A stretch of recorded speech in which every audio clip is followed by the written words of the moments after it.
السلام عليكم. وجرت فكرة جديدة. قاضي ولا محامي؟ اش باغي تكون مع راسك وفي الدنيا مع الاخرين؟ ماشي قاضي ولا محامي بالخدمة، هذيك خصك تمشي تقرا القانون، بعد تقرا القانون دوز الامتحانات وتمشي للمعهد ديال التكوين وداك الشيء الا تقبلتي. لا، غير في حياتك، في سلوكك، في تفكيرك، في ردود فعلك، في النظرة ديالك لعباد الله، في السمع ديالك للناس، ها، او في موقفك من الناس.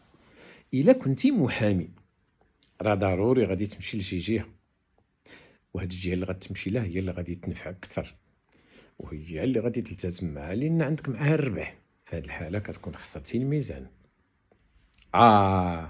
اللهم الا كان المقياس ديال اختيارك لمن غتمشي بالعقليه ديال المحامي هي الحاجه اللي دايمه، اللي نبيله، اللي رفيعه، اللي وصى عليها القانون والاخلاق والله والنبي وملائكه الرحمن، في هاد الحاله مزيان تكون محامي.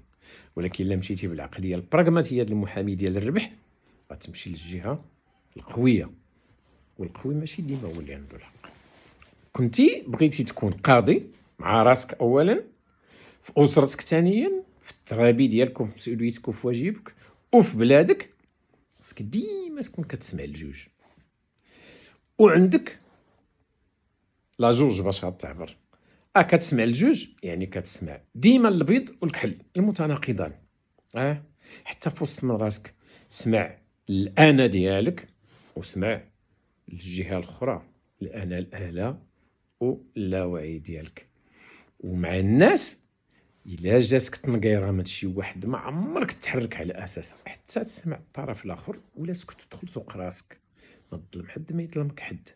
القاضي كيبقى دائما احسن، والمحامي على ما هو جميل.